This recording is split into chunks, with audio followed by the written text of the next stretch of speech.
Welcome in, everybody, to Fantasy Pros MLB. This is Leading Off Live. It is me, Joey P. Joe P's up here with me, of course, is the Welsh, and it's all of you, the Peanuts and the Cracker Jacks, here on our Twitch, twitch.tv/fantasypros. That's the place to be every single Monday through Friday. You can find us here noon Eastern time, and of course, you can watch us back on our YouTube channel, Fantasy Pros MLB. It's the best place for baseball ever. So subscribe to Fantasy Pros MLB. Drop your comments below on this video or any of them, and you could win this month's giveaway. Only a few days left to win the Juan Gonzalez jersey. Pretty soon, Welsh, it'll be going Juan from pristineauction.com. Puns are amazing. Drop your comments, subscribe to the channel, like this video, and of course, don't forget to ring that bell till it goes ding so we can give you the Juan Gone jersey. Welsh, good to see you, my friend. Somebody overslept a little bit this morning before the show, I heard. Almost. Yeah. We made it, though. You know what? We didn't have to say anything because we made it here, but there's a possibility that somebody woke up at 56 before the hour. Wow, that's crazy. We're just going to throw that out there. Don't you have an alarm? You have children. I do. I was literally looking, and I'm like, why? It's on. I'm like, why did this thing not go off? I have no idea, but I'm here. Let me tell you something. When the Diamondbacks, let me tell you something, brother. When the Diamondbacks do what they do, you take a long sleep, a super long sleep. You slumber, if you will. Yeah, you go to bed and you hope you don't wake up. That's where I'm at with the Diamondbacks after they just made the start of the bad trades. They traded Josh Naylor to the Seattle Mariners. That's going to be the big piece of the conversation. But before we even break down into that, what local radio is doing in Arizona, just to prep everybody, is that they are lowering the bar for Arizona Diamondback fans. And they're doing it with one of their local radio hosts with this statement saying that expect Merrill Kelly to get more than Geno Suarez in trades. And they're public. That seems asinine when you think about it. Not really. No, it should. Geno Suarez is going hard nuts. to find right now, especially if the Marlins are a no-go. Pitching is very hard right now. Merrill Kelly's average. He's average. So, but what they're doing is they're lowering the bar. They're lowering the expectations for everybody on what the trades are. And then 30 minutes after that statement's out there, Josh Naylor gets traded for Ashton Izzy and Braden Garcia. And you just went, who? Exactly. Bad trades are afoot for the Diamondbacks. So I'm going to be sleeping a little bit more. All right. Shout out to Panda, who just subbed with Prime. Remember, you should sub with Prime. $5 right here. You get rid of those stupid commercials with your Amazon Prime account on Twitch. And of course, yesterday we were on here doing NFL. Today at 5 Eastern, there'll be more NFL content on our Twitch channel. So don't forget to put that in your calendars and watch. But that's where we were starting today, which is the Josh Naylor trade. And for Welsh to not have anything to say about the prospects, that's how you know it's pretty rough. Josh Naylor on the year, look, statistic-wise, 349 at-bats. He got 49 runs scored. He's got 102 hits. He's hitting 292. He's always going to have a good average. OBP's good, 360. The OPS is 807, excuse me. He's only got 11 home runs, so you'd like it to be a little higher, but he's more of a 20-ish home run guy than a 30-ish home run guy. 59 RBIs. The surprise is the 11 stolen bases for him. Yeah.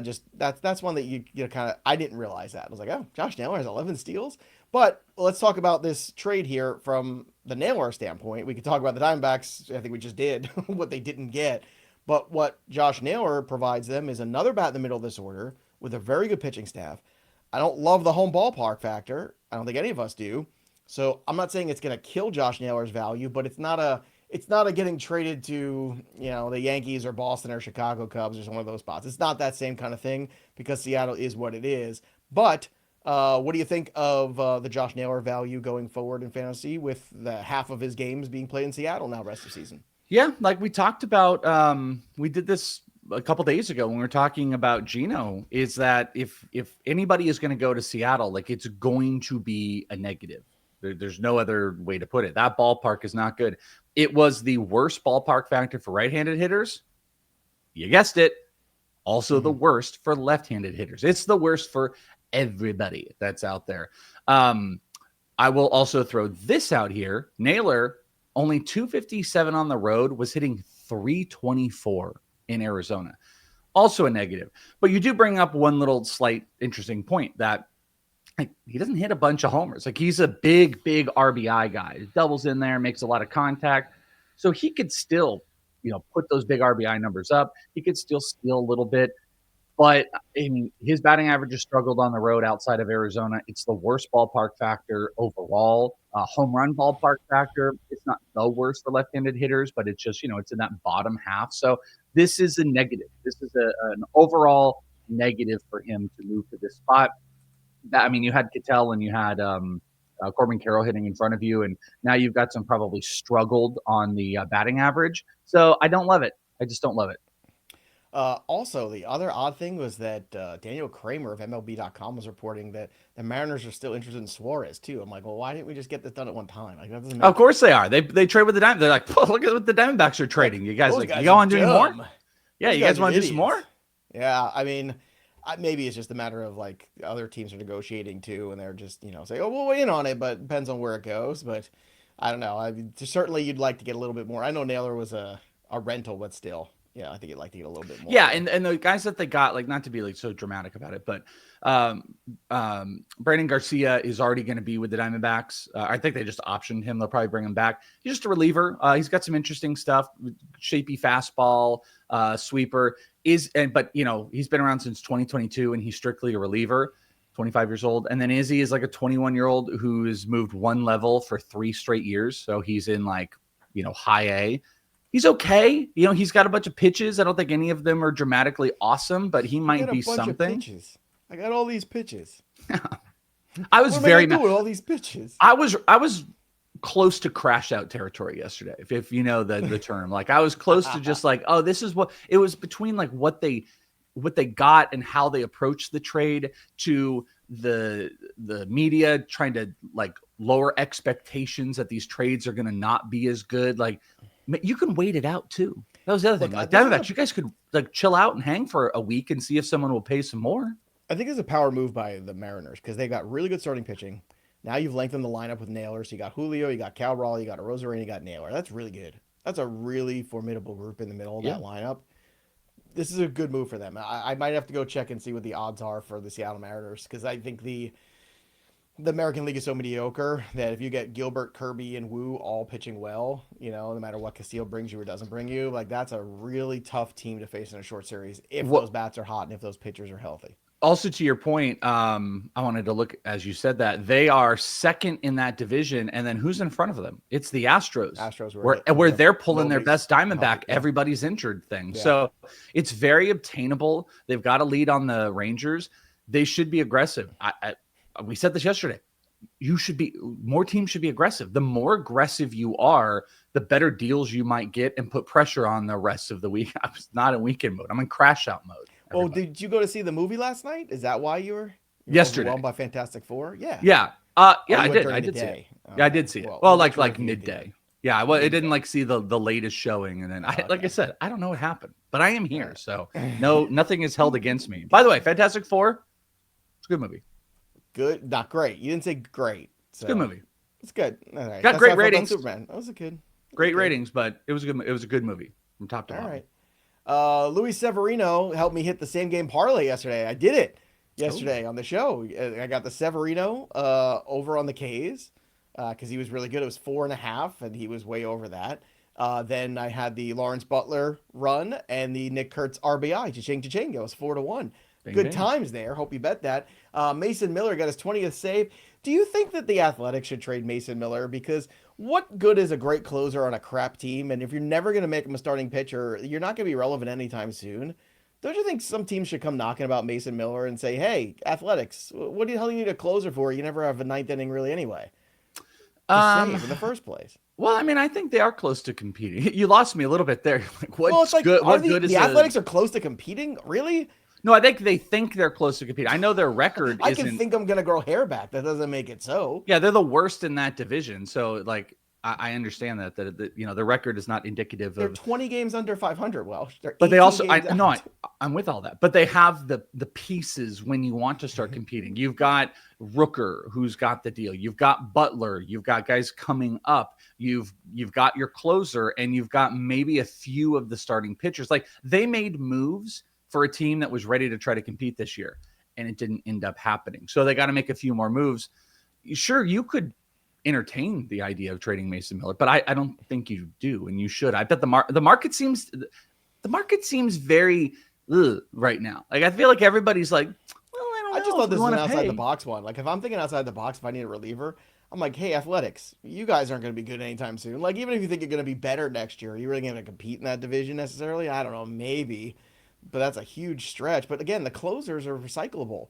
You know, if Mason Miller was one of the great arms, you know, coming through an organization the last couple of years, but they couldn't keep him healthy. They moved him to the closer role. It worked out. It was smart, and he's been dominant there. Now it's like, okay, now what? Like, why don't you trade him for a good starting pitcher?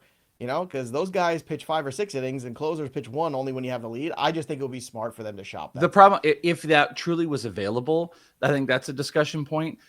We don't get to ever hear anything. I kind of wish there was somehow. Like there was transparency in trades. This might be maybe he's available if somebody's smart enough to ask.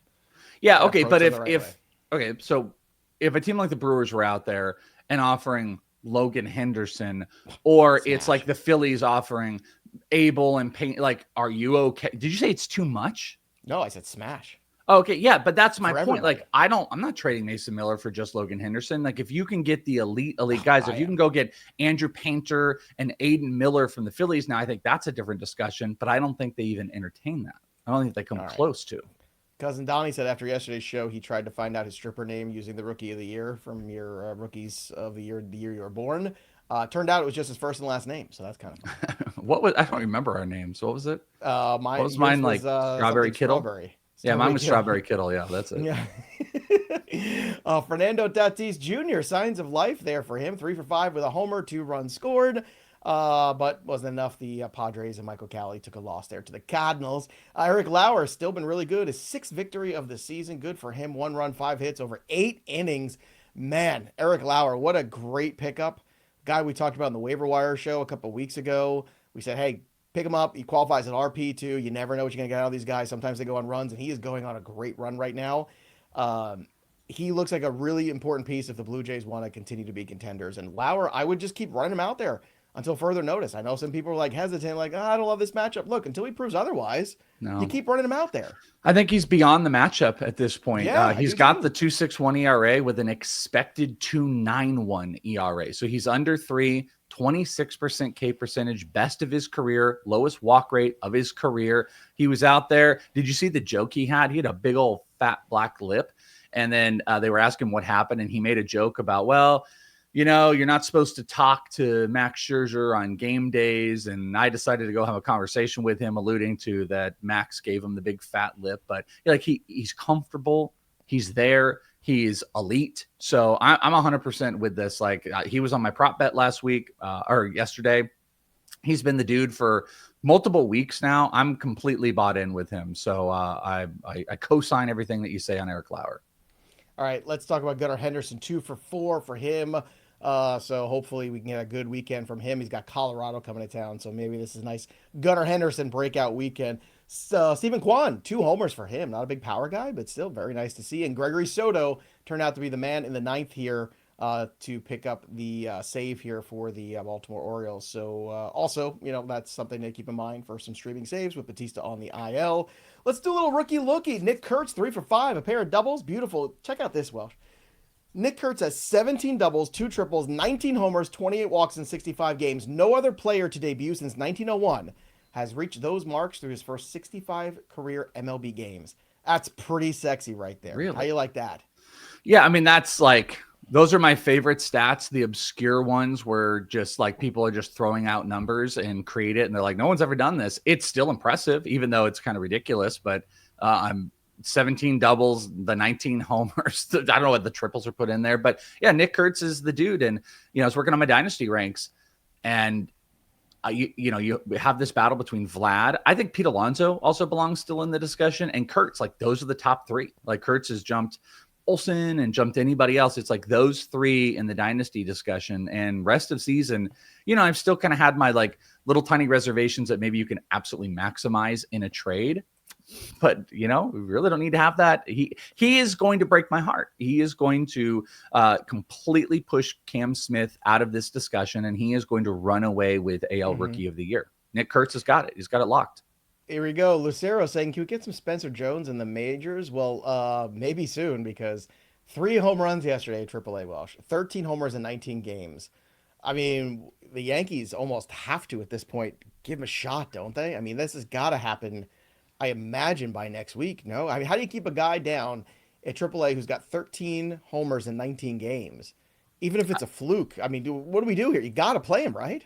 I love Spencer Jones talk. Makes me feel so happy. His change to his, I haven't gotten to see a lot of Spencer Jones, I'll be honest. It's football. Yeah, the timing mechanism, you're going to say. Yes, he's basically ripped off Ohtani. Period. End of story. He's ripped off the Ohtani swing. I'm telling you right now, that's what he's done, and it's impressive. Watch Ohtani, not in the setup, but in some of the approaching the baseball into the follow through. It is extremely Ohtani-like, and it's fascinating to watch. I'm not calling him Ohtani because he's not. I don't want to. No, you're just saying and you're right. Because I've seen him in person, and it was a much taller stance, it was a much different stance. He has evolved things, and he is at a very different, much more open than he used to be even. And his approach to the baseball is very Ohtani-like right now. All the way. By the way, baby Billy was like, Ohtani's taller. He's not. Spencer Jones is 6'7". He's 6'7". Yeah. So what's happened is in the release of like where the bat makes contact out, that all is like ripped straight from Ohtani's playbook. But what he's done, and this happened recently, he has this open outward stance. Once we get batting stance data, it'll be really interesting. He's completely open and he's bent, and then pitch is set up. He comes up, and then he has like the high leg kick, and then it releases it. I gotta be honest with you, it's a crazy looking batting stance. But what I have been touting about Spencer Jones for so long is that I think he's a really smart guy on top of a crazy freak of an athlete. And the reason he had moved to torpedo bats were because that they did bat analysis and hitting analysis on where he was making contact. So it's like they've also figured out the timing mechanism for him to do his best. And now he looks like a guy that is gone from the Yankees would love to trade him to a guy that they don't want to trade. And I have always been a big Spencer Jones guy. Yeah. And I think in some capacity, he is in the majors. Whether the Yankees pull off some big giant trade, they don't seem to want to trade him. But if they did, there's O'Neal Cruz. I don't think they should. I think the amount of cash that they've spent on Garrett Cole and Aaron Judge and on some of these guys the last couple of years, I think they need Spencer Jones. It's like the way they needed Dominguez. They need another one of these guys to offset some of this cash. And the free contract is huge too. It's a lot of money they're spending on a couple guys. Yeah, I mean, I don't disagree, but there's rumors that the Yankees are talking about O'Neal Cruz. The only way you're going to get O'Neal Cruz is if a guy like Spencer Jones is involved. So I think either if it's another team or the Yankees do probably give him a look, and then if he's up, guy can steal bases. He's got tremendous power. So yeah, like I'm O'Neal Cruz would be a disaster in New York City. You don't run out one of those balls, hit you in center field, forget it. You are dead to people. It's going to be he ain't ready for New York. I can tell you that right now. That's a terrible idea. Lee Gold wants to know, was Spencer Jones' translator caught gambling with his money like Ohtani? Not yet, but there's still time. There's still time. Oh, you jokesters. You guys are I love these guys. All right, rumors time. The Mets are among the teams that checked in on Luis Robert. I'm not surprised by this at all. I've been telling everybody they're said to love him, by the way. Like there's a couple teams, but apparently the Mets are like hardcore on Luis Robert right now. Oh my God, lengthens the lineup. He doesn't have to be close to the guy. He's like the fifth guy, and that's phenomenal for him. There's no pressure. Just go play a good center field, stay healthy, hit some bombs, and just be cool, man. Just go be cool. All right, let's go to 3 up and 3 down. That's cool. Julio Rodríguez homered and stole a base. Randy Arozarena 2-run homer. The Mariners win over the Angels, and Wilson Contreras 2 for 3 with a dinger, a double, and 4 ribbies. The downs, Jason Alexander. Seinfeld money doesn't last all that long. Eventually, you got to go and make a start for the Astros. He was bad. He got hit hard everywhere. 11 hits in 6 innings, 5 runs. Yu Darvish was terrible. I was not staying away from him for this year completely. 8 runs on 8 hits, brutal. And then Sonny Gray too. Any Sonny Gray potential here to get traded the last couple of weeks? He's just a blitz. He's just lit that on fire. 7 runs, 11 hits over 5 frames. He's been awful, Welsh, just awful. I mean, they could Zach Allen him. If you can move Zach Allen, you can move Sonny Gray. Sonny Gray's got good pitch mix stuff. I mean, I would rather Sonny Gray than Zach Allen. But I know the Cardinals want to blow the thing up. I just don't know if they want to blow it up to that degree. But he might get moved. I love this. Everyone's become you. They added S's. Roberts for Mauricio. Somebody else said Luis Roberts. It's Luis Robert, everybody. Not like Julio Roberts or Eric I Roberts. actually particularly love when people still do the Robert. They're like, Luis Robert. Oh, Luis That's Robert. my favorite. I think I was when he was a prospect, I was a Luis Robert guy. No, everybody thought that was going on, but it was the minute he came stateside. I remember this because there was you don't get the Robert hard T sound very often in Spanish. No, and there was like a little scrummy interview at Camelback Ranch. It was like the third day he was here stateside, and his agent's like, it's Robert. Like, they just confirmed, like, it's Robert. It's not Robert. Cajun Luis Robert. Oh, Louis Robert. Oh, Louis Robert. Welsh, you woke up just in time, so let's use them. It's time for the best bets of the day with Joey P and the Welsh. Let's start with mine here. Freddie Peralta, Milwaukee Brewers at home. The Brewers have been so good there with Freddie Peralta too. Give me Milwaukee on the run line at -1.5, -113. The Phillies come to town to take on the Yankees, and we've got Aaron Judge to drive and run -125. I love that today with Taijuan Walker on the mound, and then Will Ward on the other side. Give me Bryce Harper to drive and run at +120. I'm hot off the SGP yesterday for the Athletics. The Athletics 4-1, nailed that. Welsh, let's go. Best bets for Friday. Do's it. We're going to go heavy strikeouts. There's some strikeout ones to play with some plus money strikeouts. Well, let's go with Ryan Nelson. Diamondbacks are trading off pieces. No bueno. They're going to play it up, and they're going to play it up because it's the Pittsburgh Pirates. So Diamondbacks and the Pirates, Ryan Nelson, he can strike them out. We're going to go 4.5 over at +110. Yes. We got Brian Bayo. Brian Bayo has been pretty dang good. It is against the Dodgers, but also don't forget the Dodgers, they can strike out. They can throw some strikeouts out there. Brian Bayo can go deep into the game. It is needed. 4.5 over is also plus money. And Shoto Imanaga at +125 today for 5.5. So we got to get to 6 strikeouts. That is against the Chicago White Sox. Going to be dropping that off speed all day long. I actually very much like all of these strikeouts. You could even play them down to make a fun little parlay, go 4, 4, and 5, or you can play them all straight up, which is the safer way to go, and get good plus money. Those are my best bets of the day. And put your bets over on FanDuel at fantasypros.com/leadingoff. Bet $5, win $250 when your first bet hits, only on FanDuel. And, of course, download the Betting Pros app today. Bet smarter, not harder. You've got the leading off promo code there. You can put that in, get 7 days for free of the premium betting tools, the prop bet cheat sheet, all the tools. They're so good. Everything just got revamped too for football season. Look at this bad boy. It's so cool. Look, man, it's the way to go. Sync your sportsbooks for free. Download the app. Use the high-end tools. Oh, Justin Steele, our friend. And there's Aaron Judge, our other friend. Yay, all of our friends are here. So let's take a look at the home run board. Again, a few home runs were hit last night, but we got a tie at the top, Welsh. George and Whips at 43. Very exciting times. Dang. This is like Sosa McGuire. Oh, speaking of which, it's a Sosa jersey. That's what we're giving away. Look at that. Perfect transition. McGuire was out here yesterday, too, by the way. He was over at the A's facility. Cubs and A's played. So just another little nice little McGuire thing. That'd have been too bad. What if I could have had a McGuire jersey and had him sign that? And we could have given away a McGuire and Sosa jersey. That would have been amazing. That would be nice. You could pick them. I'm going with a Philly this weekend for my home run call in Yankee Stadium. Bryce Harper in itty-bitty Yankee Stadium. Give me Bryce Harper this weekend because I think Bryce is starting to get a little hot here. And the Phillies always show up with the big competition. It's a big series for the Phillies. I think I'm going to get up for this one. Anytime Philly and New York got a match up there, this should be a fun time. Welsh, where are you going for your home run call for the weekend? Let's take Diamondbacks. Big embarrassing failure. Let's go Corbin Carroll. Let's go Corby. Okay. We're going to go Corby Barrels for his home run call in perpetuity unless I decide to change it over to the weekend, especially if they're a big embarrassing failure, in the next 24 hours. Trades. Yeah, I don't think he's going to get traded, so I think he should be okay. No, he's not going to get traded, but all his best friends. It's that book, All My Friends Are Dead. They're all going to just disappear around him. I thought all your friends were Major League Baseball players. That's what I thought. Yeah. So question for you, Fantastic Four. Why just good, not great? What held it back? Oh, it just was it was a solid story. It just wasn't earth-shattering. You know what I mean? Great, a good performance. If Thunderbolts is 5 stars, this is what, 3 1/4, 3 3/4? Yeah, the story was probably Thunderbolts 5 stars. I don't want to misspeak. No, it's not 5 stars. It was probably 4 Okay. And this was like this is good. I didn't walk away. Okay, I didn't walk away from Fantastic Four being like, oh my god, I've got to go rewatch it. I can't tell anybody. I can't do that. I was just like, Yeah.